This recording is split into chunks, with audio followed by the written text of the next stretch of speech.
They pulled me off that plane like I'd snuck into first class and was hoping no one would notice. Didn't raise my voice, didn't cause a scene. Hell, I hadn't even taken a sip of my water yet. Just sitting there in seat 2A, window side, navy suit, clean shirt, tablet in hand, reviewing the final pitch for a $5 billion logistics deal. Biggest of my career. And somehow, that wasn't enough to convince them I belonged. It was flight 2280 out of San Francisco, headed to Newark. First class was settling in, bins closing, cabin humming quiet. I'd flown that route dozens of times. But this time, two guys in matching navy jackets came down the aisle like they were looking for someone specific, and they were. "Sir, can you step off the plane for a moment?" one of them asked. Calm, polite enough to make it sound routine, but just loud enough for the rows around us to hear. I looked up slow. "Is there a problem? We just need to verify a few things." I'd already scanned my pass, shown ID. Nothing about me said threat unless sitting quietly while black in first class counts as one. The woman in 2C shifted in her seat, same woman who hadn't even said hi when I sat down. She wouldn't meet my eyes now either. 2 rows back, someone mumbled something. No one stood up. No one asked a question. And I knew exactly what was happening. So I stood, grabbed my bag, buttoned my jacket and asked, "Do you know who I am?" The guy shrugged. "No, sir, I don't." Exactly. I walked off that plane like a ghost, out of my seat, out of the deal I'd spent 6 months building, out of line apparently. And I gotta tell you, it wasn't even the humiliation that hit the hardest. It was the silence. Not one voice from that cabin asking why. Not even a whisper of doubt. Just eyes pretending not to see. Let me back up a sec. I didn't grow up with private flights and stock portfolios. I came up in Stockton, California. 6 people, 2 rooms, 1 busted heater. My mom worked the school library, my dad fixed cars until his hands were too stiff to hold a wrench. I was the kid who stayed up soldering circuit boards and reading programming books under the blanket after everyone else was asleep. I wasn't aiming for rich, I was aiming for possible. Lamford A. Nomad after my grandfather, that's what I built. From scratch. We started in a shared workspace, now we optimize global freight in real time. No noise, no scandals. Just code, sweat, and results. I turned down 3 buyouts over $1 billion each. And this caliber air deal. It was gonna be the crown jewel. Until some stranger in a white sweater decided I looked off. She told the flight attendant I didn't respond when she spoke. That I seemed suspicious. She wasn't scared.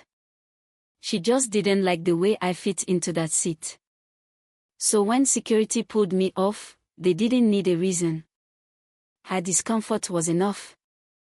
They took me down the jet bridge into some side hallway like I was holding something under my coat. "Can you confirm your name?" "Purpose of travel." "Employer." I told them. "CEO. Freeman Systems. We're the company you're buying $5 billion of tech from." They blinked. The air changed. One of them actually muttered, "Well, this seems to have been a misunderstanding." "No," I said. "This was profiling." A supervisor showed up, clipboard, nervous smile, meal voucher in hand. "We are so sorry, sir." "It's protocol." "Protocol for who, exactly?" 3 hours later, they rebooked me on a different flight. No arrest, no charges, just the kind of damage you can't patch with a $15 airport sandwich. By the time I landed in Newark, the first blogs had picked it up. Black tech CEO removed from flight despite valid ticket. It wasn't a scandal yet, but it was starting to ripple. The next morning, I walked into that boardroom in Jersey City. Fresh coffee, shiny suits, firm handshakes. They were ready to ink the deal. But I had other plans. I stood up, clicked the first slide, and said, "We are revising the terms." Confused faces. Raised eyebrows. I clicked to the next slide. Amerisky's logo. Calabar's competitor. They called me yesterday, I told the room. Offered a counter-proposal before I even landed. Dead silence. If I'm a threat sitting in C2A, I said, what happens when my engineers show up with accents, dreadlocks, or skin darker than mine? You gonna pull them off planes too? Janet Rollins, VP of Ops, leaned in. Darius, what do you want? I looked her dead in the eye. Not a press release. Not an apology. I want change. Policy. Culture. And if you can't promise that, then the deal ends here. And it did. Later that day, I told my team to open talks with Amerisky. 48 hours later, we signed. They put out a statement bold, direct. We held a joint press conference in Dallas. I brought my daughter Zion with me. Had her stand on stage next to me. That was the only headline I needed. A week later, the woman from the plane issued a public statement.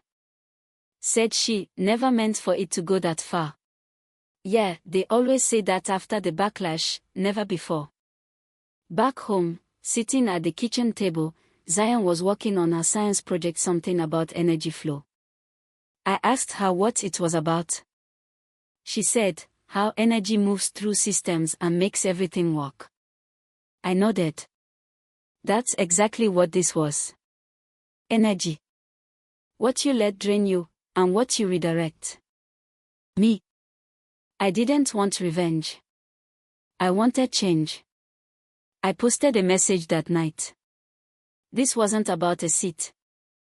It was about systems. I didn't pull the deal out of anger, I pulled it out of principle. We deserve to belong. Without explanation. Now I wanna ask you, what would you have done? Should I have stayed quiet, kept the deal alive? Or was walking away the only way to be heard? Drop your thoughts below. Let's talk about it. Because staying silent. That's how systems stay broken.